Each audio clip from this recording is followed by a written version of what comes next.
Winning by 25.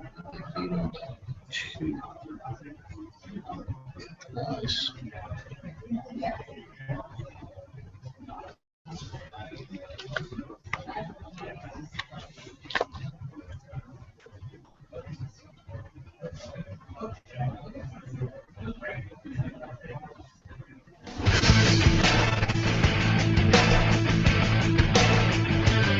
Live from Columbia, this is Sports Talk on the South Carolina Radio Network. Be a part of tonight's show. Call us at 800-956-7266 or email talkback@sportstalksc.com. Now, here are your hosts for Sports Talk, Phil Kornbluth, Ben McCrary, and Tom Hayes. I thought Tennessee had to play logged a lot of minutes last night against Kentucky. And I thought for us, we were probably a lot fresher because we were able to use a lot of different people over the past 3 days. And then we just try to keep fresh legs on. We got to have our starters a little better, and we got to get started a little bit earlier, and we got to be a little bit more aggressive and more confident in what we're doing. It's just the only discouraging part of it is I think we got a good ball club. We're just a little inconsistent right now. SEC champion Dawn Staley leading us off tonight as the USC women claim the tournament championship in Little Rock, Arkansas yesterday. And of course, they matched their regular season co-title with tournament championship all to their own with a terrific performance against Tennessee yesterday. And now we're on the road after being at the Big South tournament in Myrtle Beach over the weekend, and we saw Coastal Carolina win Carolina championship, going back to the NCAA tournament. Tonight, we're at the Southern Conference tournament in Asheville. We're at U.S. Cellular Center, and it's going to be an all-South Carolina showdown. Nobody expected this. Expected Wofford to be here. Did not expect Furman to be in the championship game, but the Paladins have come into the tournament, and they have been the upset kings. They have won a couple of close wins. They Mercer yesterday in the semifinals by three. Knocked off Chattanooga prior to that. So the Paladins find themselves in a position where nobody expected them to be playing for the Southern Conference Championship. In Nashville, welcome in Phil Kornbluth up in the mountains of North Carolina from here on to Nashville for the SEC tournament. We have Kevin McCrary and the Professor Tom Hayes back at our studios in Columbia, along with the stake man Graham Pope. Congratulations, first of all, to the USC women for winning their championship and the Coastal winning their championship. And tonight, guys, we'll see another South Carolina team take home a trophy. Yeah, pretty remarkable. Dawn Staley, 2 wins over Tennessee in a matter of just a few weeks, and they only have knocked off Tennessee 5 times in school history. And, she's really getting it done there, and they'll be a #1 seed again. And then Frank Martin doing something that hasn't been done in a long time, beating Tennessee. Dave Odom, Uncle Dave, was the last guy to do that. The Gamecocks, a 500 record at the end of the regular season. First time that's happened since Darren Horn's first season. That was 5 years ago, or his second season, actually, 5 years ago. So some progress being made with the men and a huge step forward. Again, I think it's safe to call Dawn Staley's program a national power right now. Well, the key point is we saw what that long bench did for them in a tournament situation. They come off the bench against LSU and they're down, and there's Tina Roy, and she's firing threes. And then Kadisha Sessions, who you leave open because she is not a consistent three-point shooter, and she knocked down her first 2. Then she started roaming as a screener, and then they worked it inside to Elena Coates, and Elisa Welsh was the MVP, and she just rebounded everything yesterday.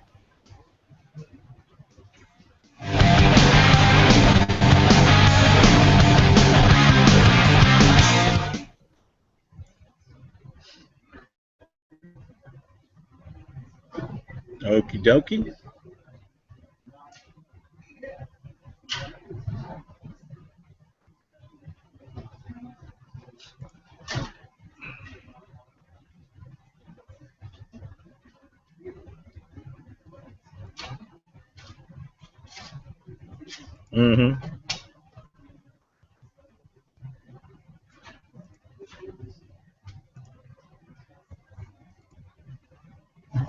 Have that jack.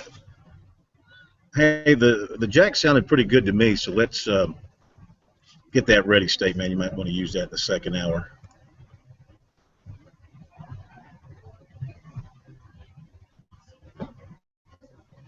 Oh, we do? Okay. Oh, and don't forget, we got Dabo tonight, too, so y'all have plenty of stuff in the second hour.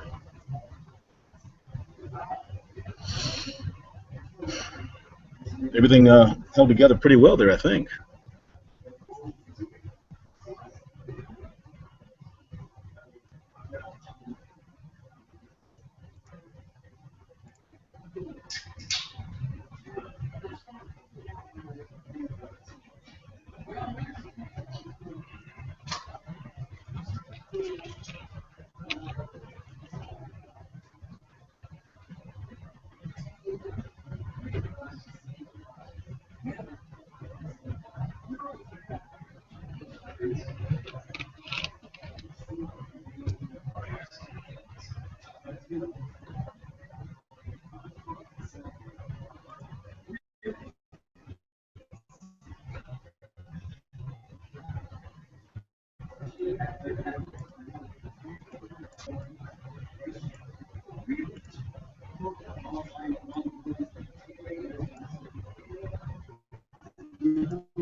Guests per week policy. Did you get that Bayheim for me?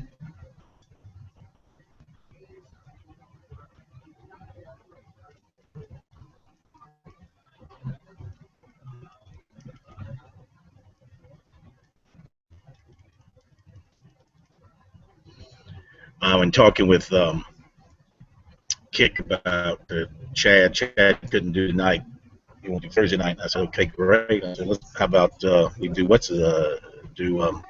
Jerry tonight? And he hit me with the one guest.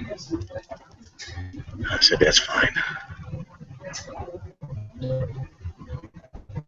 Let's talk. That's right. Right. That's right. It's a joke.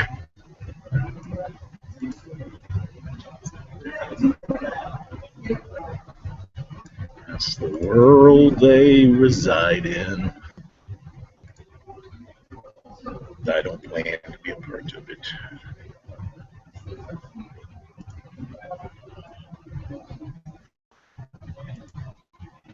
Okay. Did you get the Bayheim?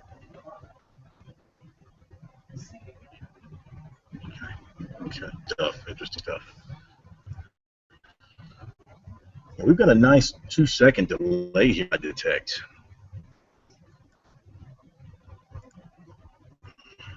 Okay.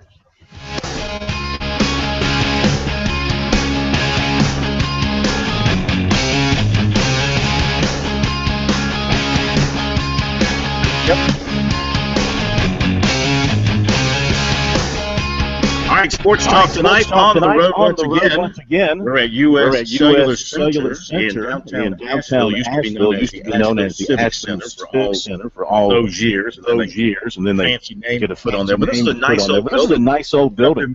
Been up here many times for Southern Conference tournaments. Quaint old basketball arena. And it's cleaned up and in really good shape for this tournament. And we are here tonight for the championship game.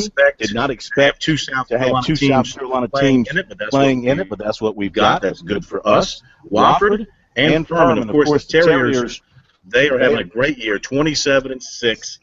Very good RPI, already projected to win this tournament and be at least a 12th seed in the NCAA tournament. Furman 11-21 and 5-13 in league play. But here's something to note: they did lose to Wofford twice in the regular season. They played them last game of the regular season and played them to a 2-point game at Timmons Arena. So we saw with the Big South how tough it was for teams that had beaten other teams twice, beat them three times. We'll see if Wofford can do that tonight. The Furman team having to play an extra game compared to Wofford. Be a little leg heavy tonight. We'll see about that. Talking with some folks. Watching these teams, Wofford looks very fresh, ready to go. So we'll see if the Terriers can live up to the expectations and get their second straight Southern Conference Tournament championship. This would be, I believe, what, their fourth in 6 years. I think, guys, is Mike Young is just getting it done in a big way at Wofford. So we'll be here for that, tipping off at 7 o'clock tonight. Now, we do have a team in our state looking for a new basketball coach, as the Citadel announced today that the contract of Chuck Drizel will not be renewed. And this was announced by the Citadel Director of Athletics, Jim Center, who said that they're appreciative of the hard work that Drizel staff put in the program over the last 5 years. Difficult decision. In the end, one-loss record was not where they believed it should be. So they are looking for a new coach. You know, you hate it, but I think the Citadel gave him 5 years. That's a fair amount of time. It's a very tough job, no doubt about it. It takes a special person to go into the Citadel and have a competitive team to get the kind of players you need to play in the Southern Conference. Maybe you need a coach who does something a little bit different, runs a different style of offense or something that sets them apart, much like smaller teams do when they run the triple option and give them a chance against the bigger schools. Maybe that's what you have to do with a place like the Citadel. We'll see what direction they decide to go. So Liberty in the Big South looking for a job. I was talking to Athletic Director Jeff Barber from Liberty at the Big South Tournament, and they're going to employ a headhunting service. They're going to use Dave Odom's group to help locate candidates for that job. And Jeff Barber says the Liberty job is a very good basketball job. They can pay good money. He said that they have a private plane they use for recruiting. They got a nice 9,000-seat arena it is. So a lot of positives for that job. Citadel, not so many positives. It'll be harder to find a qualified candidate. I'm sure there are plenty of basketball coaches out there would like to give it a shot down there. So we'll see what happens down there at the Citadel. Meantime, Jim Boeheim at Syracuse last night. Syracuse season is over, and he had a little speech in front of about 700 supportive fans at a banquet last night. And basically they're going to fight these charges against them from the NCAA. They're going to appeal. And he says he's not going anywhere. And he got a little emotional as he spoke to the gathering of supporters. So guys, NCAA came down pretty hard announcing on Friday the sanctions against Syracuse. Syracuse had already punished itself by taking itself out of postseason play this year. And NCAA came down with even stiffer sanctions. You wonder if Boeheim can survive all this. He seems to be holding his neck and saying, "Look, I'm not going anywhere.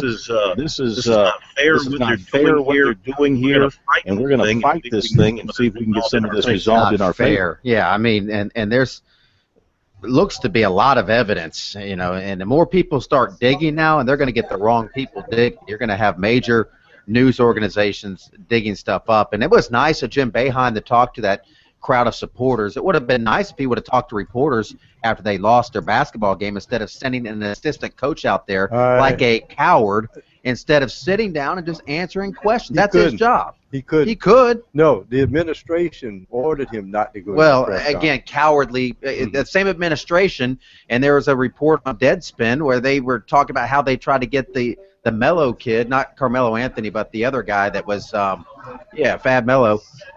They were trying to get him eligible in any way possible. They were having meetings like, what can we do to get this guy eligible? And I remember hearing a story about Jim Boeheim several years ago when a kid from South Carolina went up there and played, and he ended up flaming out. Yeah. And Boeheim's response to him was, well, if you weren't going to class, you needed to tell me, and I could have done something about it. But you didn't tell me, and you weren't going. And that's essentially what this report reads, Corn. It looks like they were just very egregious, and I just don't believe that Jim Boeheim had no knowledge of how his programs run. I just don't buy that. And seeing all these people defend him, it's sickening. I will say this.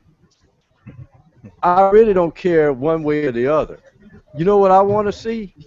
If they came down on Syracuse like this, what does academic fraud get North Carolina? That's what I want to see.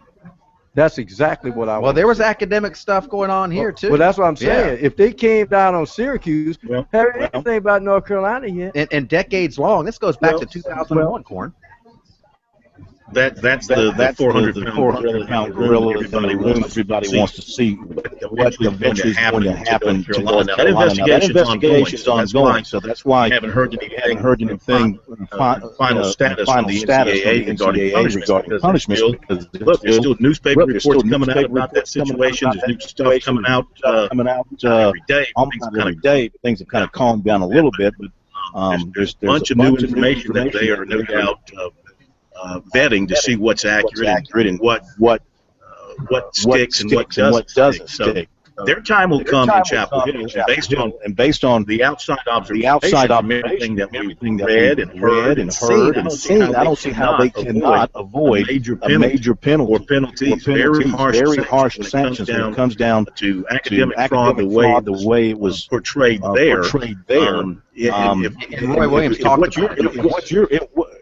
Yeah, I hear what Pro's saying here about Boeheim. Boeheim didn't want the last game of the season go in there and hit drilled about the NCAA allegations and punishment when he wanted, even though his team lost that last game, he was to be for his players. And maybe Pro's right. Maybe the administration said The word came out that the administrator ordered him not to hiding behind your players. I mean, you need to talk to the media, and and he's got his people out there. But K-Mac, if the administration says he can't do it, well, exactly. I don't. I look at the whole thing, Corn. It's not just Boeheim. It's the entire. This is systemic violations going on. The administration's culpable too, but they're not. They're going to protect this guy because they want to win at all costs. That's what. He's not going to get fired. I mean, I don't see him getting fired by this administration unless somebody above him gets fired too. They wanted these guys eligible. They were all in on it.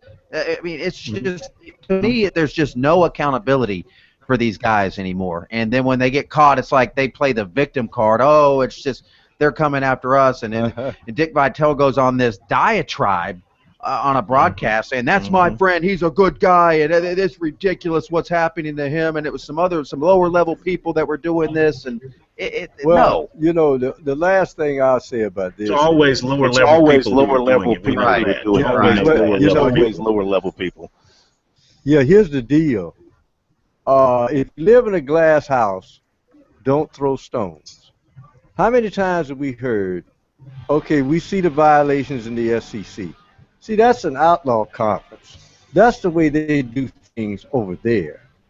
Now you look at your house and say, wait a minute, hold it. Is there some dust here too? Well, see, you don't throw stones. It happens everywhere, as we said before. It sounds cliche. Own house before you start picking at other people's stones, as they say.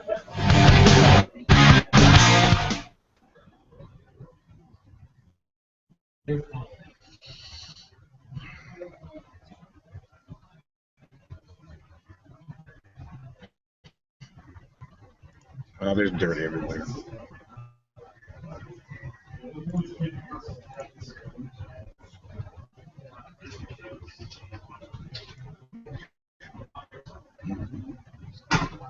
Let me know if you have any calls come in. We'll start pushing for some calls in a minute. Oh, okay.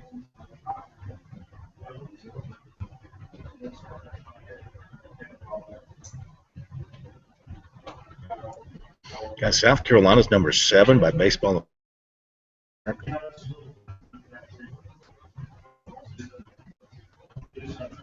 K-Mac, are we keeping you awake?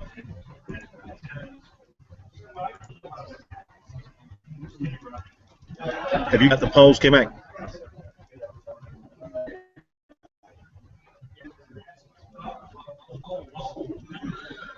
How about Clemson? Are they ranked in any of them? 2 or 3? Yeah.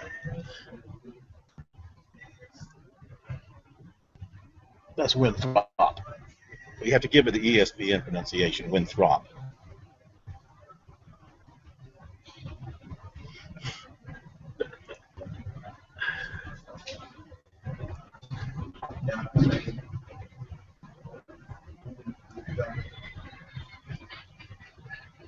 Mm-hmm. Mm-hmm.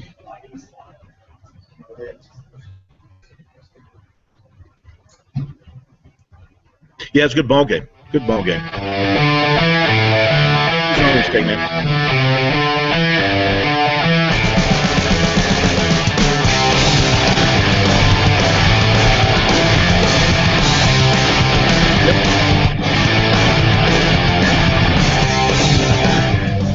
All right, back we are at the Southern Conference Tournament Championship game tonight. It's the I-85 Classic.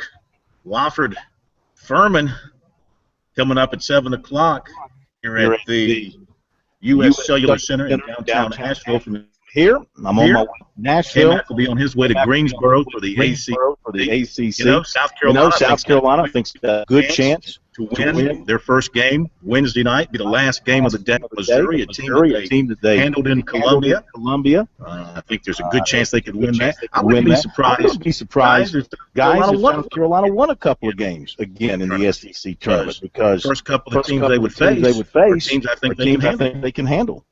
Well, I would say this. They had a chance to beat Missouri. The Ole Miss team I saw against Vandy, they got a chance against that team. And guess what? They've beaten Georgia twice. I mean, look at that draw they have. I mean, if you had to ask for a draw for a struggling basketball team that doesn't know which team is going to show up each day, if I was South Carolina, I'd take the exact draw that's laid out in front of me. Yep. And, they should win at least one game in the tournament, Corn. And I know there's been a lot of people down on them. I'm going to keep beating this drum. I mean, the progress is real. I mean, you can look at it. It's very tangible. It's not, out there and you got to grasp straws. They won more SEC games this year than they did last year. They had a 500 regular season record. They are improving, and this was despite the fact that they had a lot of injuries, sicknesses, suspensions, things that set them back. They had some of the top freshmen injured, suspended, or never made it onto campus, and they still found a way to beat teams like Iowa State, Oklahoma State, Georgia a couple times. They had Arkansas on the ropes. I mean, they should. I mean, if they had a modicum of luck, they could have 3 or 4 more wins. They're 6-12 in the SEC, and 6 of the 12 they lost, they had leads of 6 points or more in the second half. Yeah, and some of those in the final 5 minutes. Exactly. So they're I really think this is a program that is very close to taking that next step. I mean, they're knocking on the door right now, and they're about to take that next step. But the next step is getting to the NCAA tournament and winning a game. That's where they're right around there. And overall, the most dangerous team in this tournament, no doubt, outside of Kentucky, I think they're prohibitive favorite, is Vanderbilt. I mean, they've won 8 out of their last 10 conference games, and they beat Ole Miss handily at Ole Miss. That is a dangerous team with some talented freshmen that have finally awakened. So that's a team I would not want to play. And we should say this, Corn, this is the best SEC basketball-wise probably in a decade, top to bottom. The best the league has been, in my opinion, in terms of talent and good teams.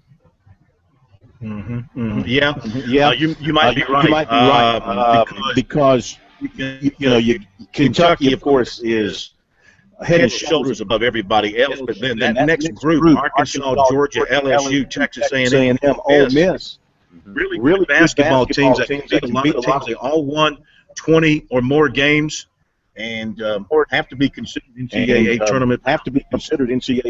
bound.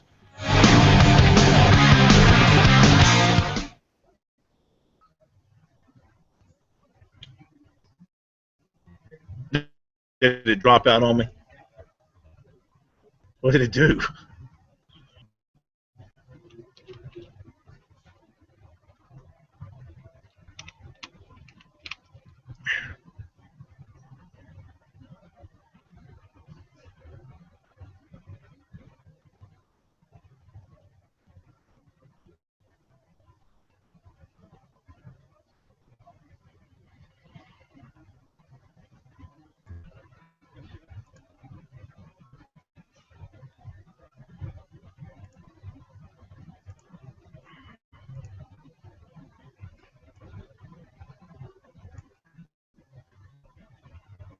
Still got callers?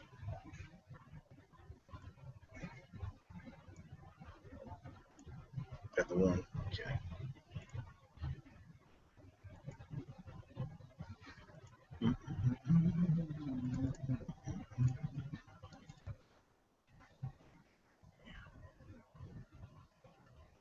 I'm happy. Tell you what, it was a good day for the Packers Saturday.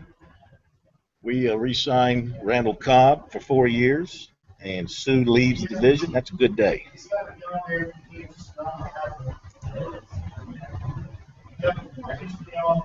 That's all right. Don't have to play them twice. Now, we played them last year. We pulled one out of our Kazuna.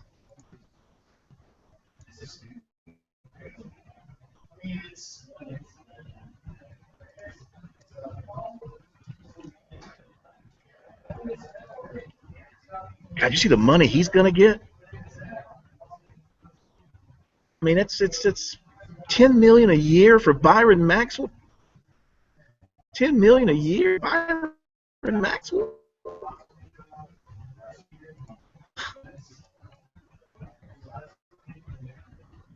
Yes, Clemson, DBU. Let's see, what is Clemson right now? DBU, WRU. What other U's are they, Mac?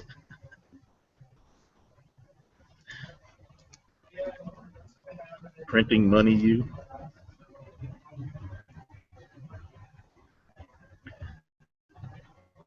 I'm not going to complain. They're holding it together pretty good. God, this is a slow.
You think they're going to trade quarterback?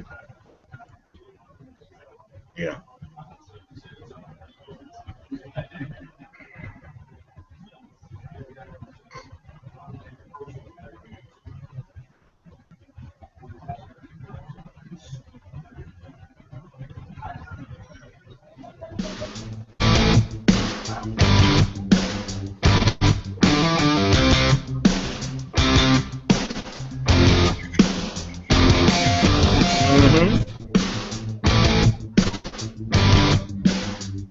All right, a couple of more notes. We'll get to some phone calls. 800-956-7266. Email talkback@sportstalksc.com. On Twitter, make sure you sign up and follow us there. Our Twitter address is @SportsTalkSC. The website to check out regularly is SportsTalkSC.com and on Facebook, SportsTalk Radio Network. The coaches in the ACC have come out with their postseason awards. Player of the Year is Jaleel Okafor from Duke. Coach of the Year is Tony Bennett from Virginia. The defensive players of the year, or is that co-defensive players of the year? Malcolm Brogdon, Virginia. Malcolm Brogdon, Virginia. And Rakeem Christmas, Syracuse. Syracuse was also named the most improved player. Mike Tobin, Virginia's Mike, the sixth man of the year. First team All-ACC, Olivia of the Year. From Boston College, Okafor from Duke, Jarian Grant, Notre Dame, from Duke, Jerry Grant, Malcolm Brogdon, Virginia. Second team, Quinn Duke, Montrezl Harrell of Louisville, Jerry Rozier of Louisville, Marcus Page of North Carolina, and Justin Anderson, Virginia. Third team, Tyus Jones of Duke, Bryce Johnson, the Evansville product at North Carolina, Trevor Lacey State's Pat Connaughton from Notre Dame, and Jamel Artis from Pitt. I'll tell you what about Bryce Johnson. Impressed with the development and improvement between his sophomore and junior seasons. He really got stronger this year. He's made himself a force inside for North Carolina. You know, guys, when he left Edisto High School, he was kind of a thin spring beam player that could get pushed around quite a bit. Not so much anymore. Well, you know, it takes that second year when those guys add their strength and they grow into their bodies. They know how to use their length. They know how to get position inside. He couldn't do that in North Carolina his first year. He just didn't have the bulk. But you're right. And the key point is he's maintained his speed to run the floor because he's a jet running the floor at that size. Absolutely. All right, let's get to the phones, 800-956. 7266. And, okay, calls have dropped off, so we'll get back to calls when they roll back in, 800-956-7266. Now, coming up on the program, we'll hear the post-game remarks from Dawn Staley. Win yesterday to clinch the SEC tournament championship for the USC women. Their first in their history. Also, we'll hear from Cliff Ellis, Carolina coach. His remarks after the shot to clears on their second straight tournament championship. One thing about Cliff, he's always campaigning for his team, whether it's Clemson or Auburn or Coastal, because he's always had that kind of lower tier team. When he was in the ACC, the SEC, it was a lower tier team that he would build up and get a few good years going and would make an appearance in the tournament. At Coastal, he's had to redevelop. Rebuild them into the top dog. But now it's a lower tier league.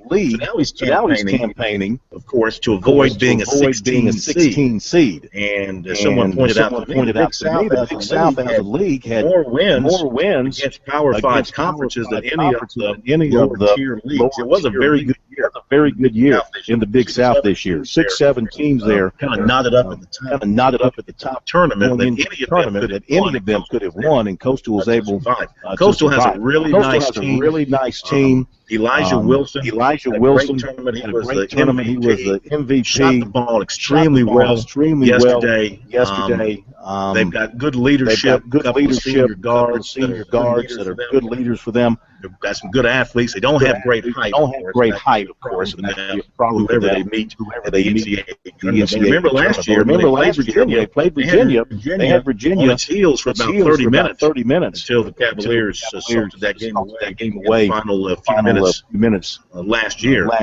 But Cliff will have his team ready to play, and we'll give somebody all they want in the first round of the tournament. Hear what he had to say coming up a little bit later on.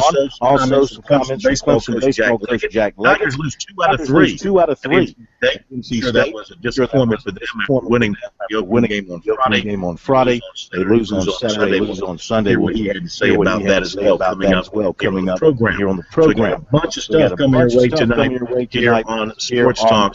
Mostly it's about the basketball tournament, the big tournaments tipping off later this week. We wrap up the Southern Conference tournament tonight in Asheville in this championship game between Wofford and Furman. Saw Wofford play earlier in the year when they lost to Chattanooga. Didn't have a good night, but when they're on, they shoot it extremely well. They play really good defense. And they guys are getting a lot more respect nationally as they prepare to make a possible return trip to the NCAA tournament. And they're already talking about you as being maybe like a 12 seed. People are starting to take notice of what Mike Young is doing with this program in Spartanburg. Well, you know, they do a lot of great spacing. They remind you of Virginia. They come out not with a sledgehammer. They cut you up with a scalpel. I mean, it's a surgical job when they beat you because you're saying, how did he get behind me? How did he do this? You never see teams able to double team their players because of the spacing, and they're always cutting and screening, and that's a dangerous combination, and they play great defense. But, Phil, getting back to the Big South, I will tell you I guess the most imposing physical specimen I saw yesterday, and I think he could be a linebacker somewhere, is that kid from Winthrop, OKK, because I've never seen the Winthrop shirt leaning at a 45-degree angle, the name, because that guy's pecs. I'm looking at the uniform, and I said, how did he get the shirt on? Because he looked like he was about to burst out of it like Superman, a physically imposing player, one of those type players feel you think if he had been blessed with at least another 3 or 4 inches of height, he would be in the NBA somewhere. Well, I mean, that's what happens to a player. Why he ends up in a place, why he ends up like the Big South, in a place like at Winthrop. He's lacking a little something that keeps him from playing in the SEC, the ACC, or the Big East, or something like that. Pat Kelsey's done a heck of a job at Winthrop. 2 years in a row now that they've lost in the championship to Coastal. The tournament's played at Coastal Place. He was leaving the interview room, talking to some. He was hear him a little bit. People, I overhear him a little in his voice about having to play on Coastal's home court, and how it's it's tough. It's tough to beat a good team on their home court in a tournament setting like that. Winthrop had a nice turnout of fans behind their bench, but 95% of the arena was Coastal fans, obviously, and it really helps your team emotionally to have that kind of crowd behind you. There was some talk on Media Road from some of the guys down there I was talking to. Apparently, there's some talk about moving the tournament to the Myrtle Beach Convention Center to give it a bigger setting, and also to give it more neutral court feel. See if that actually develops. All right, let's jump back to the phones, and we go to Duke in Florence, Europe. Yeah, Duke in Florence. Let's say I think I did. Welcome. How are you? Nice to hear your voice again. I have 2 questions for you. How many basketball scholarships do we have? And will the 2 guys that were off the team, will they be back? All right, so when you say we, obviously you were talking South Carolina there when you added that last part. Actually, South Carolina, with its current roster situation and current commitments, they are one over the limit right now, and they're still recruiting. So they're going to have to trim at least one based on the current numbers. As for the 2 suspended guys, K-Mac, I haven't heard anything more. He's going to meet Martin's going to meet tomorrow, and I guess he'll say something about their future. Yeah, and I heard it might be 1 game into the SEC tournament when they're able to come back. That's something somebody passed along to me, but they do expect them back at some point during this tournament, depending on how long the run goes.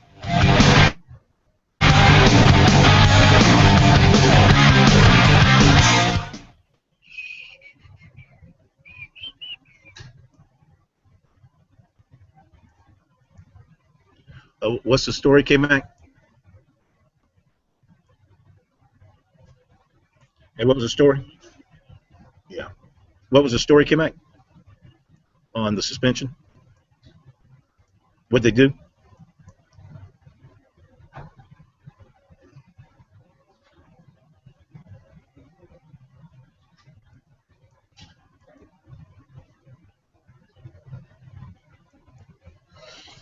And neither one can claim.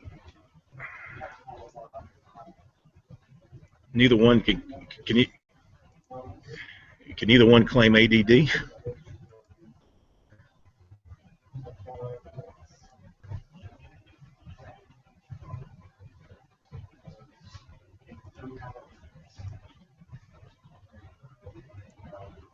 Yeah.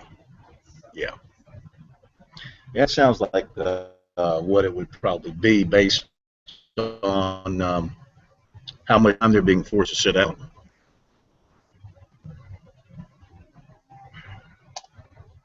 All right, what you got, Steak Man?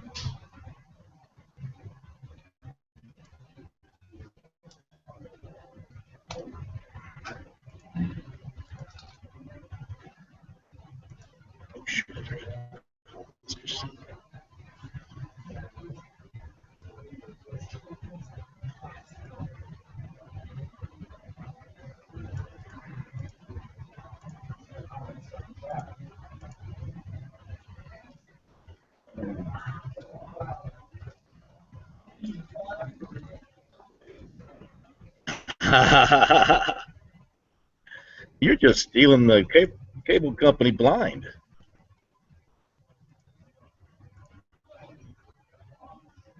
Oh, no good one was. I just got the text from Jimmy Coggins about the Newberry women. They won the SAC championship. I can mention that.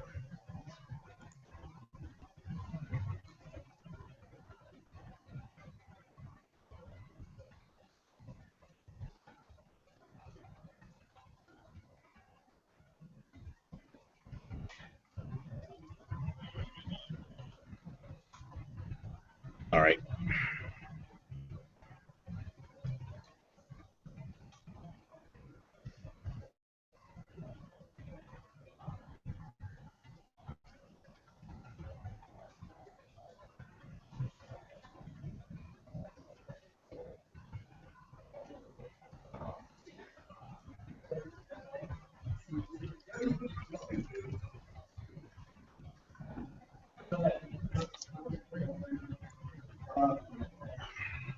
Yes. Yeah.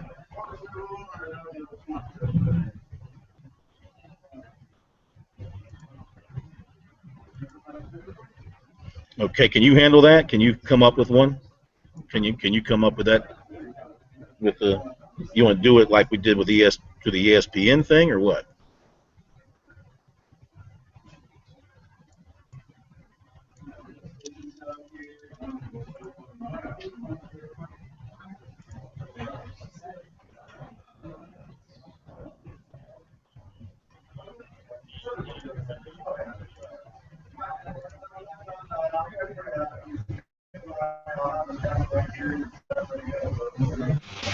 Okay. Let's talk more about this tomorrow. Oh, anybody holding?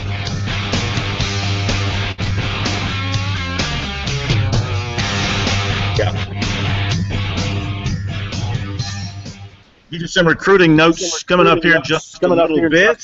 Next hour, more of your phone calls and loaded up with a lot of good comments from important people here in our state. Don Staley, Cliff Ellis, Jack Leggett, Brad Brownell, previewing the Tigers in the ACC tournament against Florida State. Who knows? They could beat Florida State. It could be one and done. 12 o'clock tip-off on Wednesday. They lose, it'll feel like you weren't even at the tournament. And then they got Virginia. If they beat Florida State. I got a feeling one way or the other they're staying. Staying. Not going to be Greensboro's not long. all that long. We'll hear from him, and also if we get it in time, Dabo Sweeney is meeting with the media right about now. Probably after the Tigers wrap up another spring practice session. Let me mention this before we jump back to the phone calls. And of course, Benedict College won its tournament to national tournament, and our buddy Jimmy Coggins tells us that Newberry's women won the South Atlantic Conference tournament championship over the weekend, defeating Anderson, regular season champion. The regular season champion. Let's see here. So Newberry. Newberry play in the regional tournament, Southeast Regional Friday, Saturday, and next Monday at Limestone. Okay, so congratulations to Newberry. We're a women's basketball state, I think, guys. I think we just have to take a step back and recognize that we're becoming the capital of women's basketball. We are heading that direction, although, heck, the men are holding their own, too. We had 2 playing for an NCAA tournament bid on Saturday, 2 more playing for a bid tonight. You had another matchup Sunday with USC Upstate. They came up a little short on the road against North Florida in the championship game of the Atlantic Sun, but, we've had a pretty solid year. And another case where Upstate had beat North Florida. You're right. They couldn't beat them the third time. Yeah, it's hard to beat a team 3 times in a season, so I'm told.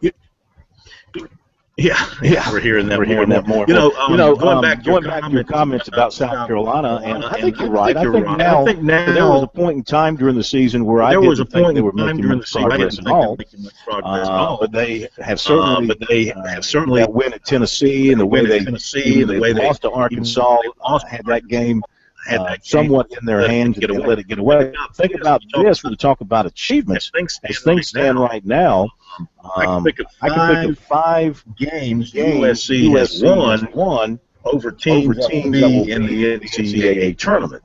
Two against Georgia, Oklahoma State, Iowa State, four, and they beat North Florida, which is five. That's five wins for them against the teams that are going to the NCAA tournament, which tells you that at times they can play some high-level basketball, and where they had trouble, of course, was doing that for 40 minutes 2 or 3 times a week in some cases. That's what Frank Martin says. Back to the phones we go here quickly, and it is we keep losing our calls. What is going on with the phones back there, guys? The state man telling me call calls, and they keep dropping. Just answering everybody's It's your fault, state man. Don't sit here and claim it's not your fault. Well, it's something interesting. Doing his own show here. Was something interesting, Cohen. I heard Frank Martin after the game when Tennessee cut the lead to 8 in the second half. He said when they got in the huddle, all the players on the bench looked at the other players and said, "Not today. Not today. They're not coming back." And it's funny how the game seems to be easy. And it's funny how the game becomes easy when that ball goes through that little net that they put on the rim. When you put that in that net from time to time, things look a little bit easier. Well, they have shot the ball well. The last two times going into the tournament, it's going to get a little bit of confidence. Let's see. If I'm not mistaken, against Arkansas, they finished for the game shooting over 50%. Yeah, 51% against Arkansas, and then against Tennessee, last time out, they shoot 51%. You shoot 51%. You play your good defense as they have, rebound as they have. You're going to have a chance to win the ball game. So if they do that against Missouri on Wednesday night, Missouri team in Columbia, 65 to 60, and that particular night, the Gamecocks only shot 46%. They won that game because Missouri turned it over 15 times, and the Gamecocks turned that into 16 points. And Missouri's just not very good either. That's not working in their favor.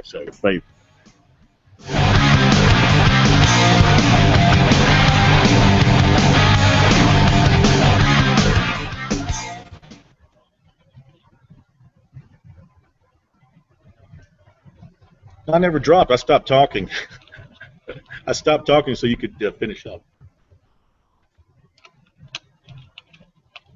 The delay is really long here.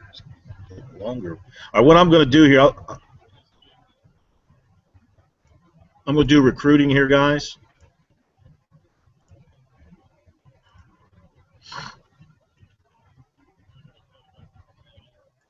I'm going to do recruiting here, and then I'll leave it to the hour, and I'll come back and do something at halftime.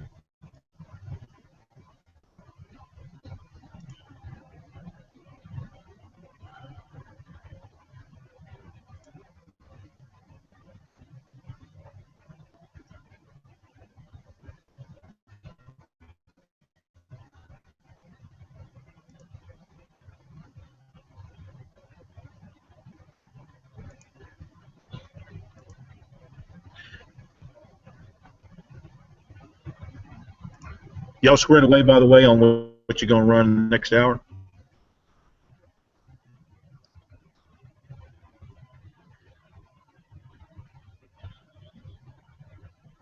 Okay. Keep an eye out for Dabo, too. And you'll take care of putting him up, K-Mac?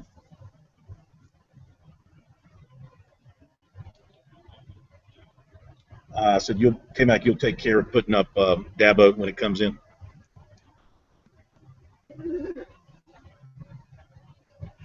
Yeah. Okay. Just get me through these last few minutes here.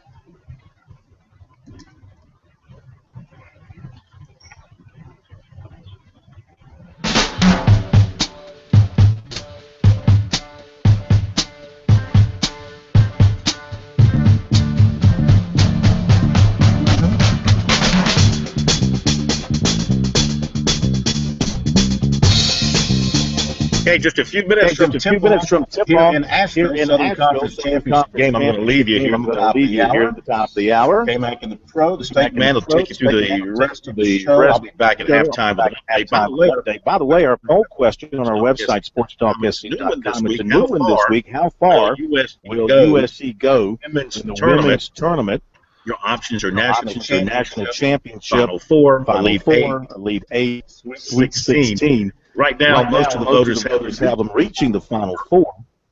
52% say at least the Final Four. 29% say winning the national championship. So you can go to our website and vote. Let your opinions be heard via your fingertips. All right, a couple of recruiting notes for you here. Linebacker Trey Lamar from Roswell, Georgia, visited Auburn Saturday. Latest stop for him among his favorites. He's also been to Clemson and Alabama. Got a chance to visit with Will Muschamp. Everything went great. Like what they had to him. Loves facilities. Likes the coaches. Everything good for him. At Auburn. He is going to Florida. On March 21st. Still hearing from USC a little bit. Is how he put it. He plans to attend USC's Junior Day on the 28th. Now he has a top five. Has been refurbished. Clemson, Tennessee, Auburn, Alabama, Florida. No particular order. Auburn and Florida replaced USC and Mississippi State from his previous top five. He does plan to return to Clemson for another visit during the spring. Offensive lineman Parker Boudreaux from Orlando went to Clemson's Junior Day on the way home Sunday. Spent a couple of hours visiting USC. But South Carolina's not really a factor with him. He spent time with Sean Elliott, showed him around the new facilities, and showed him the new dorm they're building, new condo they're building for the football players. But most of his interest in this state is with Clemson. He was there for a game during the season. Back with his family this weekend, said it was outstanding, awesome. Loves the campus and the coaches. Mostly with offensive line coach Caldwell. Said of Dabo Sweeney, he's an awesome head coach. Probably the best coach, the most interesting coach I've met so far. Yeah, I think Clemson's going to get this in everything based on everything he's saying right now and his feeling about the place. Though he's not issued any favorites list right now. Coming visits Florida, Auburn, Alabama, Oklahoma State. And Frank Martin was to meet today up in the Northeast with point guard Jaron Cena, is the transfer from Seton Hall. Also last night, according to the assistant coach at his high school, Life Academy in Burlington, New Jersey, Martin offered 6'9" junior Najir Brooks. He also has a reported offer from Fordham. His head coach, by the way, never nervous the former Louisville star. All right, I leave you to the top of the hour. The guys will take you into the next hour. We'll check back at halftime.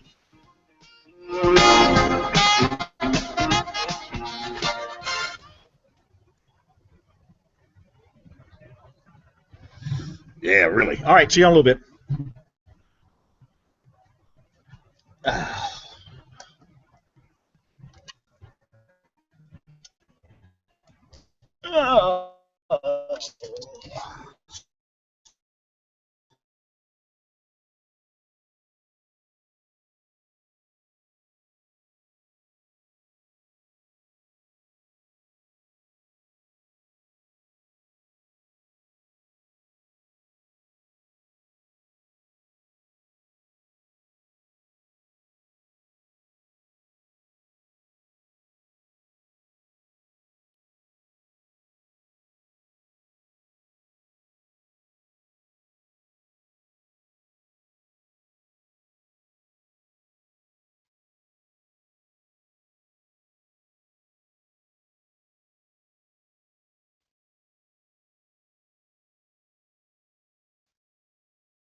Live from Columbia, this is Sports Talk on the South Carolina Radio Network. Show. Call us at 800-956-7266 or email talkback@sportstalksc.com. Now, here are your hosts for Sports Talk, Phil Kornbluth, Kevin McCrary, and Tom Hayes.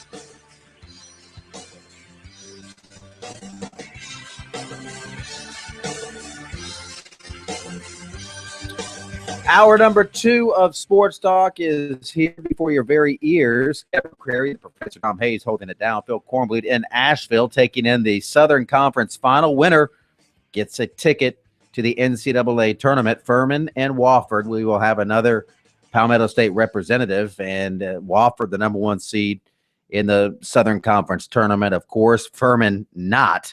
They are the Cinderella story here. Will the slipper continue to fit? Right now it is 7-6 Paladins. They are about to hit the first media timeout, just over 16 minutes there as they battle for the Southern Conference tournament title. Well, you can tell that the Paladins look like they're the team that's playing with house money. And Wofford is the one that's playing for all the marbles. So it'd be interesting to see. Wofford gets sea legs, gets relaxed, and get a working margin. We'll see. But as long as Furman stays in that game, if you keep them in the ball game, they can steal it from you. So it'd be interesting to see how Wofford plays this. And we will have full coverage of that game on the website, sportstalksc.com. We'll check in with Corn again before we sign off here and hit the half. Busy hour here. Mentioned we're trying to get another Palmetto State team in the NCAA tournament. We will, because one of those 2 teams is going to move on, and they will join Coastal Carolina, the Chanticleers, winning the Big South tourney for a second straight year. What a season in the Big South. Just a real horse race between about 7 teams for that top spot, jockeying all season long. Coastal tournament, but Charleston Southern won the number 1 seed with that dramatic triple overtime win in the final game of the regular season. Then they get bounced by Longwood in the first game. Just crazy tournament. But at the end of the day, the Chants beat Winthrop to advance, and we'll hear from Cliff Ellis coming up later. Brad Brownell packing up the equipment, getting ready to head to Greensboro, where I will also be heading tomorrow as Corn leaves from Asheville to go to Nashville for the SEC tournament. I will be boarding the Sports Talk Cruiser for Greensboro, North Carolina for a little ACC tournament action, and the Tigers will face Florida State again. And if history is any indicator, that will be a very ugly game that'll probably be in the 50s. The first one to 55 will probably win that game, if history is an indicator. Anyway. Well, yeah, history also indicates that you don't know what's going to happen in this game, because these are teams who split the season series, but they won on each other's home court. That's the strangest thing. And when those 2 teams get together, it can get ugly. As I said before, if you're Clemson, I think Brad Brownell likes to have a control offense, but this is a game when you have to pick your spots to push the ball up the floor against a Florida State team, that if you let those sequoias get set up underneath the basket, you can't see it unless more make a layup. So you want to try to run their bigs so you can get to the 10 and score some easy buckets early. All right, we're going to hear from Brad Brownell coming up after the timeout. Sports Talk, a March Madness-themed Sports Talk, continues here on South Carolina Radio Network.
Yeah, very physical. Every time we play Florida State, those guys are just, it's hard to score with the basket. Both teams do a good job of guarding each other. We know each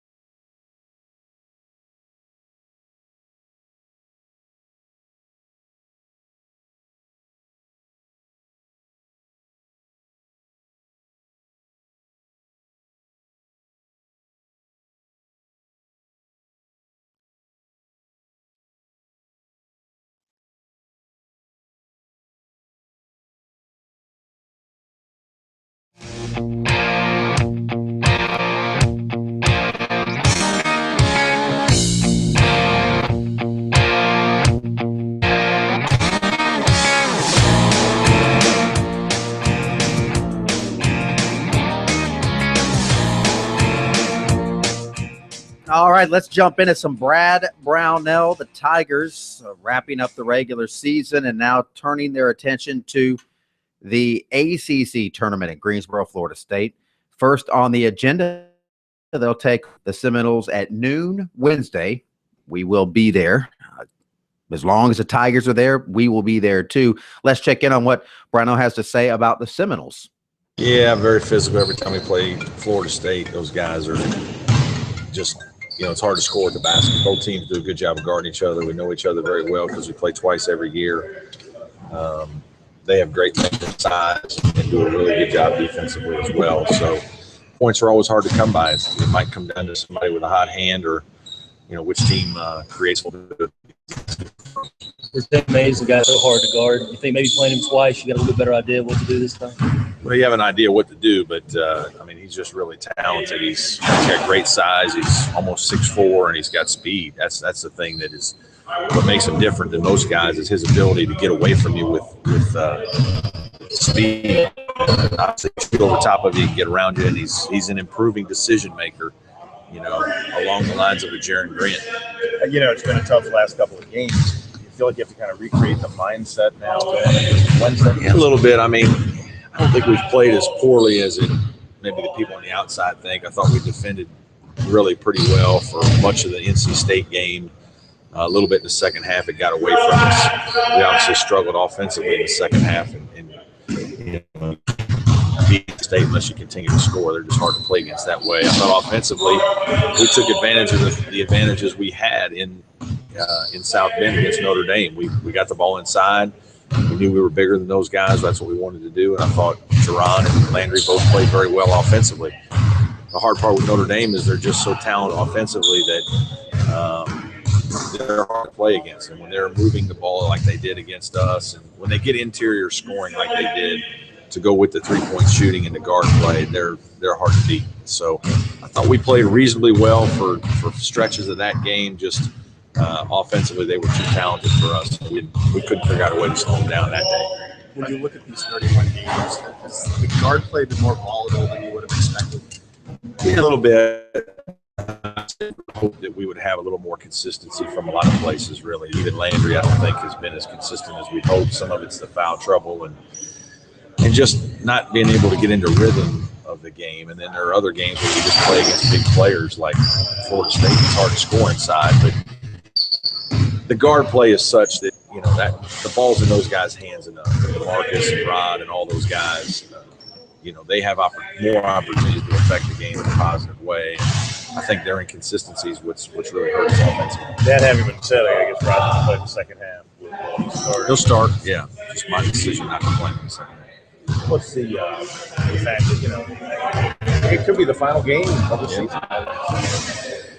Well, you don't look at it that way. I think you're this time of year you should be excited. This is a chance to go do something special. You're playing in one of the great tournaments in all of college basketball, and certainly there's a lot of things to look forward to. The first is Florida State. If you can build some positive momentum with a win there, then you never know what can happen. And, we're excited to be a part of it. We're excited that we don't have to play the first day, and we'll have a big game against a team we know very well. It should be very competitive, very physical, and might be the one that has the ball last wins. I guess the better way for me to phrase that is, can use that as a motivator, though. But, you know, that kind A of little bit. I mean, guys know all those things. I think some of that's overrated. I think you just, you try to get your guys excited more than anything. You don't look at the negative, you look at the positive of what you have a chance to do, the opportunity in front of you. And, how when you were a little kid, you dreamed of playing games like this. And obviously, if you win, you get to play in more significant games. That's what's fun about this time of year is if you win a game, the next game will be even bigger. If you win that game, the game after that's bigger. And, you have to deal with the pressure that comes with that, but as a competitor, that's what you want to do. What were some of the issues you had defensively against Notre Dame and those last 2 minutes against NC State that you see? Well, I think some of it's just Notre Dame's personnel. Notre Dame is different in that they basically can play different ways, and they have 4 3-point shooters on the court. They just stretch you so much. And when you have a point guard like Jaren Grant, it's hard to guard him one-on-one, and they put him in ball screens. And if they're playing well and moving it well, it's hard. When they get the interior scoring to go with it, they're going to score 75 or 80. And unfortunately, we allowed them to kind of have a little bit of both. We did a better job at our place of guarding them. I think some of it was a big day for them. They were very excited and in a great rhythm. NC State game, in all honesty, looking back at the film, we defended pretty well for 30 minutes. Some of those guys, Turner made some shots over top of us. That's what great players do. I was a little disappointed in just our tenacity a little bit in that game. I thought we quickly got frustrated, and that's what led to our kind of inability to score. And the longer that went, the more frustrated we got. And then it carried over to both sides of the ball, which, we at this point in the season, you have to be better than that. And with some of the older guards that we have, they have to be better than that. We just weren't that day. Rod's a competitor, and I'm sure he didn't like sitting in the second half. Confident his mindset will be okay. Yeah, he'll be fine. He's ready to go.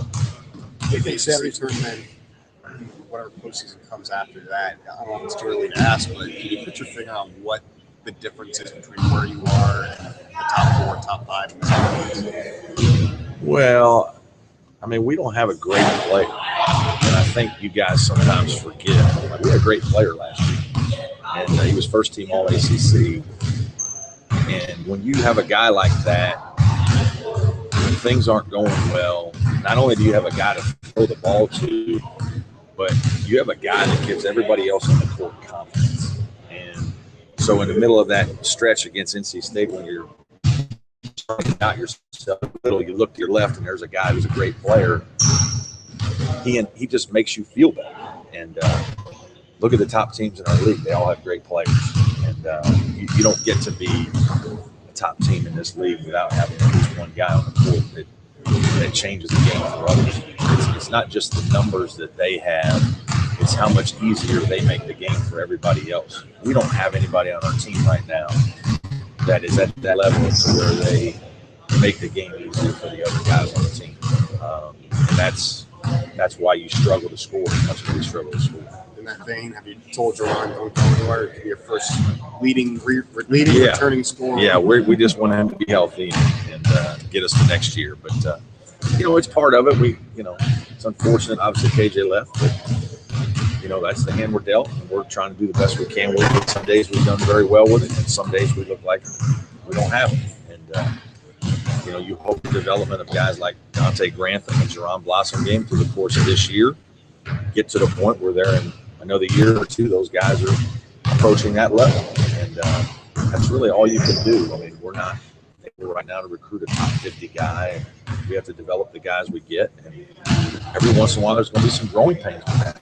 That's just normal. Probably when you look at the history of Clemson basketball, the times when we have those 2 and 3 year periods where we're really good is when they have a player that is, one of the top players in the league. And then when that guy leaves and it's not replaced with another one right away, it usually takes a few years. There's a little bit of a dip. And that's just the difference in some of the programs in our league right now. Obviously, we're working hard to shore that up as best we can. All right, Brad Brownell still talking about how they miss KJ McDaniels. And yeah, that's a tough loss, certainly. And, you don't just plug in somebody like that in that role, but he's been gone now for a year. And that, if you have guys like that, you're probably going to lose them earlier. That's the other aspect. And no one expects them to be Duke or North Carolina and replacing them. And really, I don't think they've done a terrible job. They've had a few nice wins this season. They were flirting with the NCAA tournament bubble for a while. They definitely improved as the year went along. Maybe they're regressing a little bit here the past couple of games with the losses at Notre Dame, the home loss to NC State. This has not been a terrible season for Brad Brownell. Grantham has hit the freshman wall, but he's going to be a great player. As you said, you develop the players you have, and he's going to be a solid player. He's a player of the year in West Virginia. And then Jordan Roper has awakened from his year-and-a-half slump to start hitting some threes.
All right, Wofford and fucked up in a tight one there midway through the first half.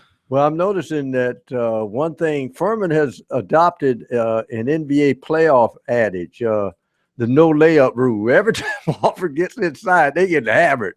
So they may have to win this at the free throw line, but they're getting inside. But Furman playing some tough interior defense so far. Yes, and, the Paladins, that would be a major Cinderella story. That's one thing that, we talked about this last week and how the regular season, it shouldn't be trumped by 4 days in a conference tournament, and I agree with that point. But one thing that you do get with these conference tournaments is some drama, and you get some excitement in these Cinderella stories, and that's what they want.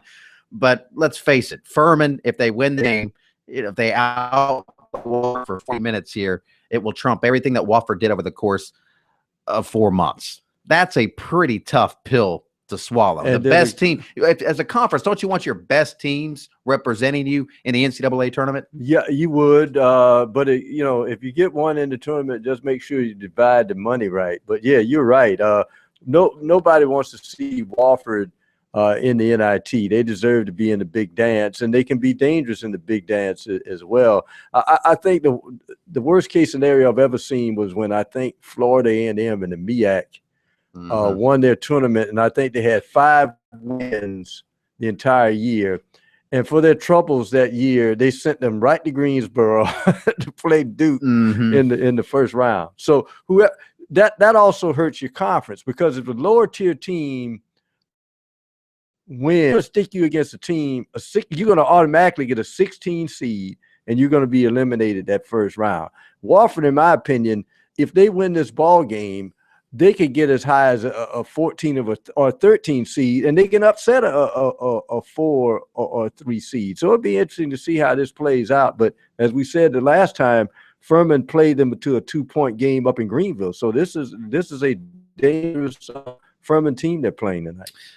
Yeah, no doubt about it. And, the other thing about it, too, the final point to make is it doesn't do the NCAA tournament any good either to have a 5-win team in there to get blown out by 50. And, if Furman goes up against Kentucky, well, Kentucky might blow out anybody they play in the first couple of rounds. But it's best to have your best teams in this tournament. And that's not exactly how it works the way it's set up. But be that as it may. One of them that certainly does deserve to be there, Coastal Carolina, and we will hear from Sean's coach Cliff Ellis coming up on the other side of the break.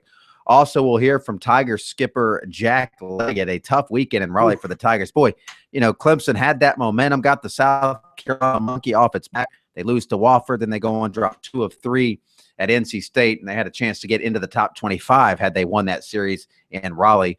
As it turns out, they're still outside of the top 25. And on the flip side, the Gamecocks, they stick it to 5 teams. Now, they didn't have much offense over the weekend. No, they did not. They scrapped out some wins, but they did sweep Miami of Ohio, and they're 5-0 since losing that series against Clemson. They moved up in the latest baseball polls.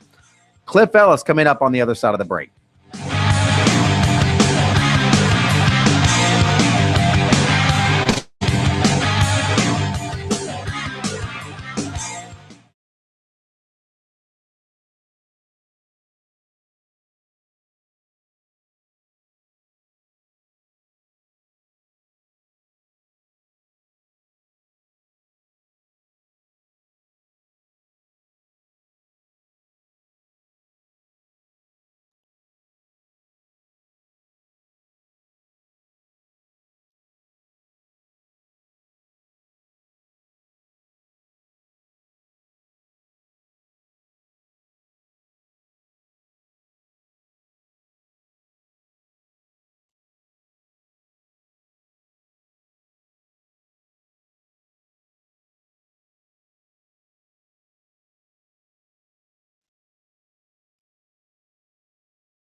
Well, first thing that I want to do is give credit to Winthrop.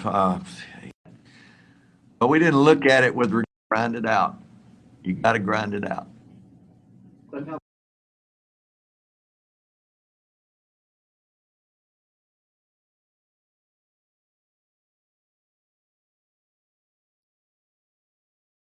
You got to grind it out.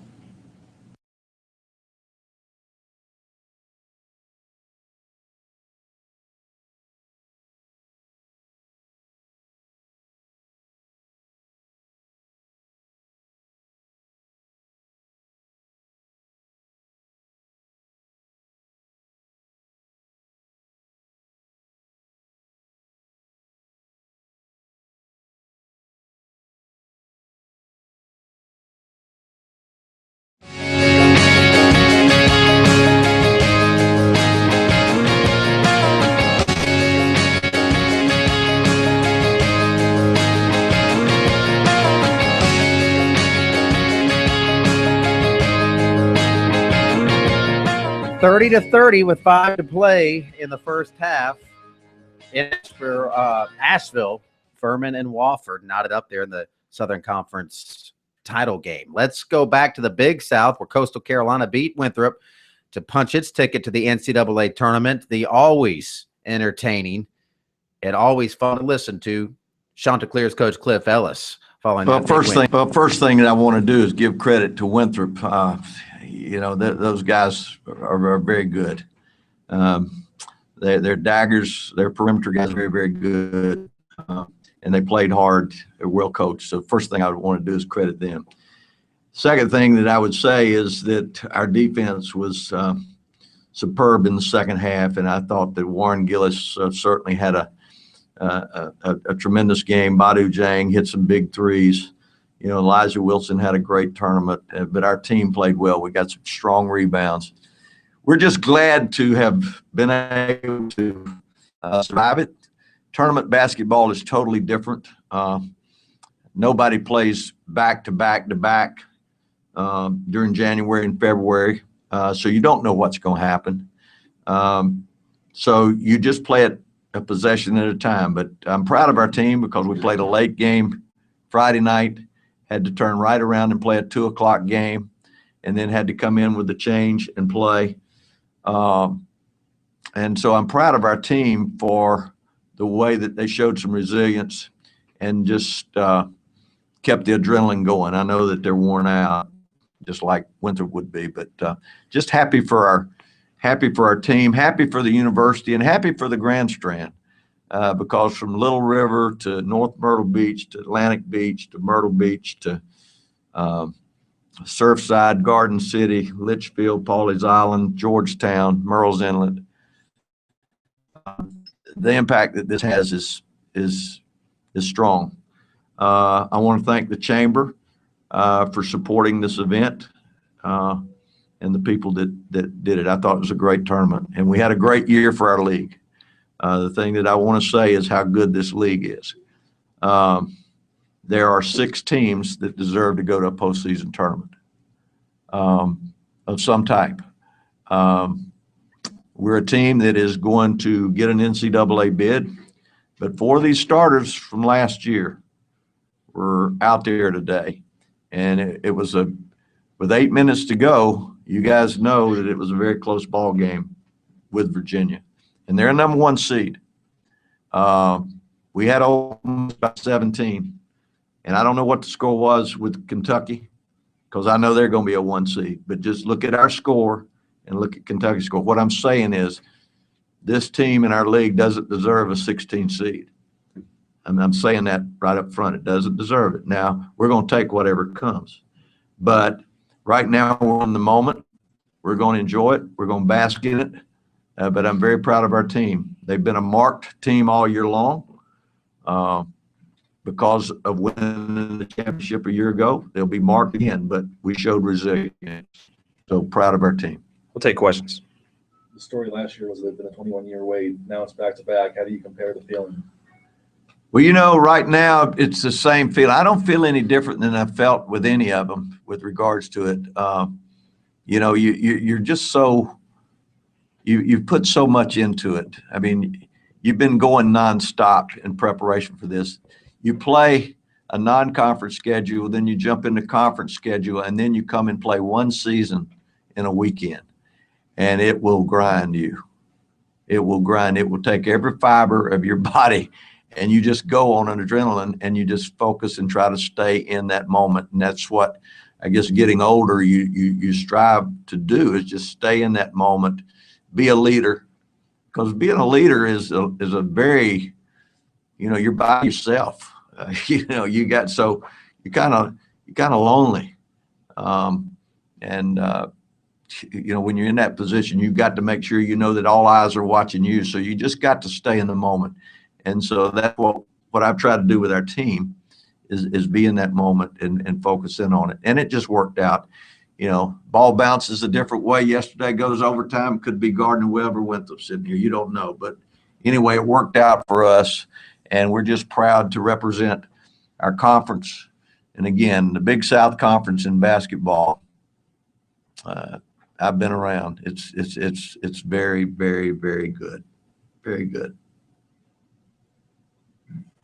Cliff, was this journey this year any easier because of the starters you had coming back? Were they a little more locked into the task? Well, it's tougher because you're hunted. It'd been 21 years. So, that doesn't matter. They can't get that. I think once they got over the hump, it's fine. But we were hunted this year. I mean, every time we went somewhere, we got everybody's best shot. But they stayed focused, knew what they had to do. We had a little dip. We started out like 14-3 and started out 5-0, and then we lost 4 out of 5 because this team had not lost in so long. Because we started out a year ago 7-8 and went on a run, and then we lost 4 out of 5, and then we lost our confidence. But we didn't lose our resilience, and we stayed the course. And I think we just stayed with it, and then we bounced back. So I think maturity, Peter, had a lot to do with that. I think that that maturity, some teams could have folded in that time, but we didn't. We didn't. When you talk about the strength of the league, do you think the league deserves 2 NIT bids? I think so. However, probably likely won't happen. But you've got the CBI and the CIT.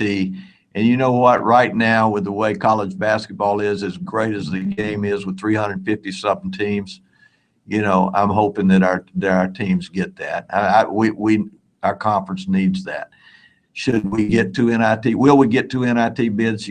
I know what's going to happen because I've been on the other side of the fence. Your power conferences are just going to get a lot of the bids that large. And that's why I'm going to throw out scores. And all we can do is do what we do on the court. That's all we can do. We played Virginia. We played Auburn. We played Ole Miss. We played UCLA and played them close. We played a Friday night game, just flew in there, played the game, came back home. I'll bet if you ask Tony Bennett if Coastal Carolina should be a 16th seed, I guarantee he would tell you not, because he has told me personally that we caused him as much problems as anybody did. So I'm just saying that, yeah, I'm out beating on a drum, but I have the right to do that. I have the right to do that. I just don't think it should be a 16 seed. Doesn't matter if you're 15 seed, you're still gonna get somebody pretty good. I'm fighting for a cause here. Our league deserves credit. Look, Gardner-Webb is 7th seed, right? All right, let's look at it. Purdue, pretty good. Pretty good. Beat them on the road. Clemson, pretty good. Beat them. Who did Winthrop beat? High Point, how close was it?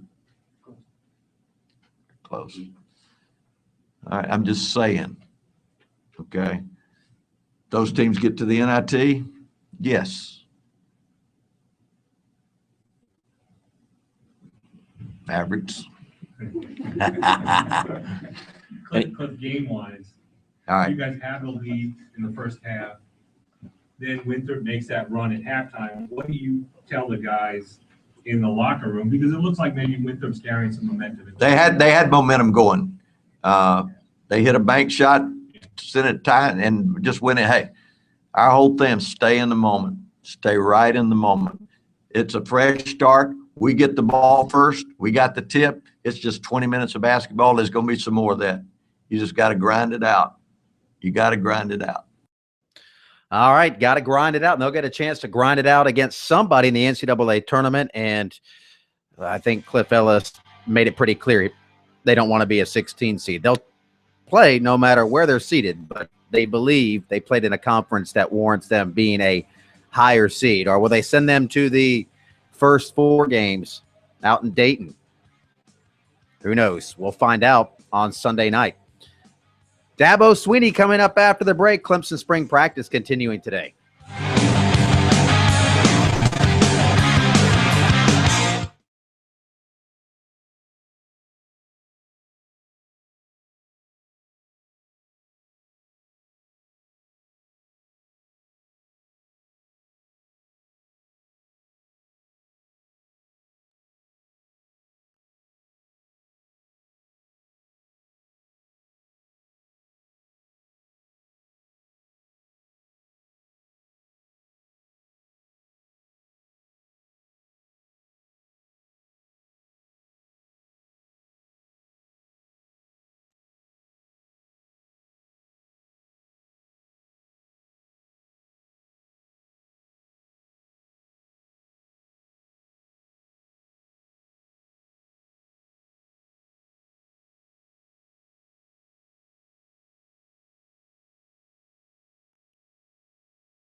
No, nothing new. Day 5. Today was, we got, I thought, good work Friday and Saturday, and then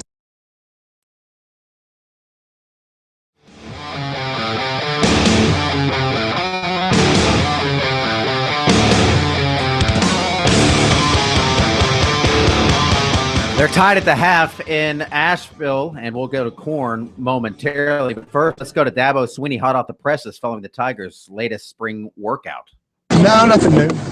Day 5. Today was, we got, I thought, good work Friday and Saturday, and then today was our first half scrimmage type of situation. It was controlled. It was just controlled situations. We worked, had a little first and 10, win or loser, plus or minus 4 battle. We had some second down play. Depending on what you did on second down situations, we had some 4 down territory, 2 downs to get it, situations. We had 3rd down. I mean, we tried to just make sure that we got enough situational work today to coach and teach off of. And but it was good. It was good. A lot of good things. A couple guys out today, thinned us a little bit with a couple of minor injuries. But I think just. Again, after 5 days, this is a team that is going to be fun to coach. They want to be good. We're not very good right now, but they want to be good, and we're talented. So that's the positive. It's probably as balanced a team as I've had in the spring. Competitively, we only got 10 guys that aren't here and that'll come this summer. So the team is pretty much here. And the first group on both sides very balanced, and the backups are kind of similar, so it's very competitive. And so if you don't come out here with the right mindset, ready to compete, you get exposed really, really quick. You can't blend in out there. So I love that part of it. Whereas in some years, I remember when Chad Morse came in here that first spring, we had no wideouts, and I thought he was going to jump in Lake Hartwell out here. And we had them coming, but they weren't here till the summer. And same thing when Coach V first got here, we didn't have any DBs. It was a very thin spring. So and he's trying to cover Sammy Watkins and Martavis and all those dudes right out of the gate. So, but we don't really have that scenario. It's a very balanced group, about the same amount of experience on both sides with our first groups, and that's really making it a lot of fun. And a lot of young guys getting a bunch of work. And 5 days in, we've really tried to focus more on the fundamentals than the installation. We've probably not installed at the same rate that we would have in the past with a little more veteran group. We really just want to technically and fundamentally, make sure we got a great foundation as we come out of the spring. But we got one more good day on Wednesday, and that'll also be faculty day for us. So hopefully we'll have a good turnout for that. And then, just meetings on Tuesday and Thursday, and then let them go for spring break. Is there anything that's going on the first 5 days that really surprises you? Where you're like, gosh, I didn't expect that. Will it be good? Will it be not so good? A player that's really, wow. I mean, anything. Hunter Renfro. I didn't expect that name. There you go. That's what you asked me. I guess I answered. Hunter Renfro.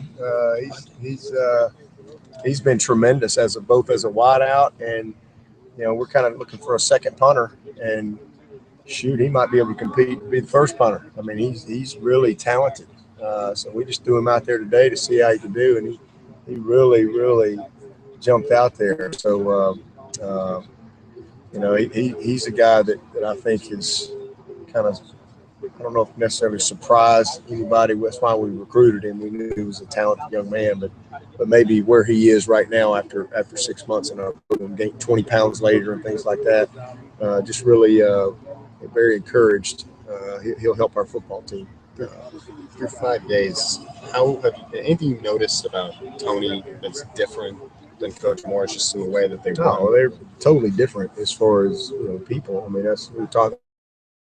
I was talking, just everybody's got to be who they are, their own personalities, and everybody's got different ways of doing things. But schematically and as far as, just who we are, that's all the same. Just different voice between he and Jeff out there. But it's great. It's good. Will his life be easier or just different in terms of, because he mans the running backs, whereas with Morris, I mean, he's coaching's coaching. Everybody's got a job to do. Everybody's got their plate full, and when you're coordinating on top of it, it doesn't matter what you're coaching. It's a lot of work. So You know, we're very well structured, though. I really like, you know, the personnel that we have in place staff wise, and you know, I think that you know, Streeter's done an excellent job, you know, to this point with those quarterbacks, and you know, Tony and Jeff doing a great job coordinating, sitting in the meetings, and just kind of listening to the direction as far as, you know, how we do things in the meetings as well. Because again, different voice, things are you know, you just go about business sometimes a little differently, but the message is the same. Dabo Sweeney. We'll come back and we'll head up to Asheville from the SoCon Tournament Championship game.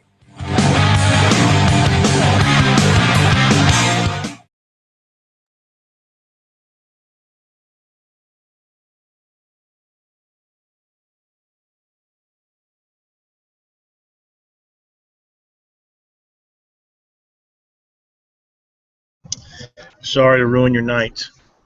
What a ball game.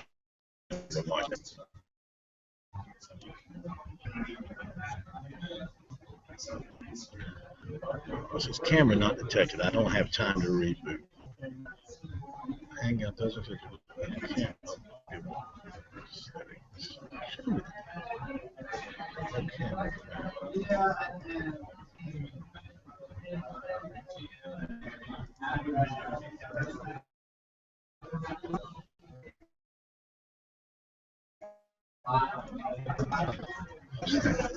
Detect the camera.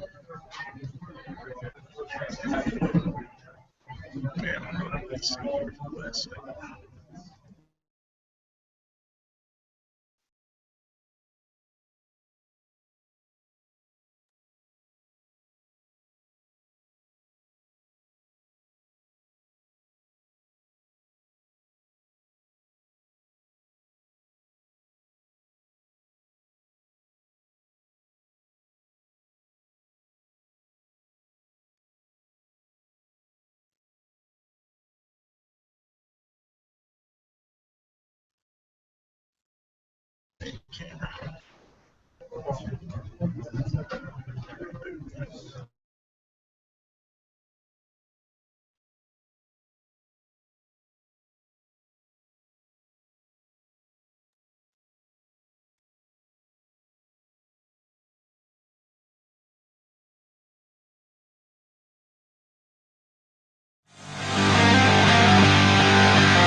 Heck of a game, as you would expect in a championship game. Furman and Wofford. Cornbloots is set up in Asheville, and well, the Paladins are giving the top seed Terriers all they want and probably more than they want. Yeah, you're exactly right. It's everything you could ask for from a championship game, even though it's the number 1 seed, the number 10 seed. Furman is not backing down at all. 36-36 at the break, and the Paladins have been red hot, 59% from the floor. At one point, Mike Young, the Wofford coach, after his team scored, immediately called a timeout, called his guys out on the courts and called them around him and chewed them out about defense. But really to no avail, because Furman has continued to hit shots, 13 of 22, 6 of 8 from three-point range.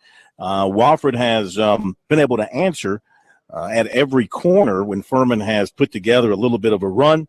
Wofford has responded. Lee Skinner has been outstanding. He's 5 of 5 from the floor. He's got 13 points. He leads everyone in scoring.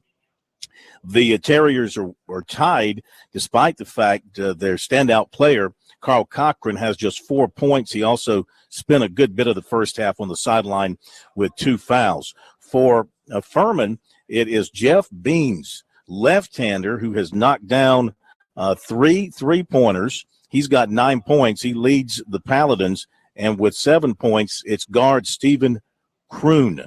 So a Wofford team that may be coming into its own, despite having won only 11 games prior to tonight, is making the number 1 seed, Wofford, the regular season champion, very nervous here at halftime. And guys, you know, you let a team like this kind of hang around, gets into the last 10 minutes of a championship game, and anything can happen. The question is, will Furman have the legs to play at the high level of energy that they have played at to this point? Because they've already had to play 3 games in this tournament in 3 nights.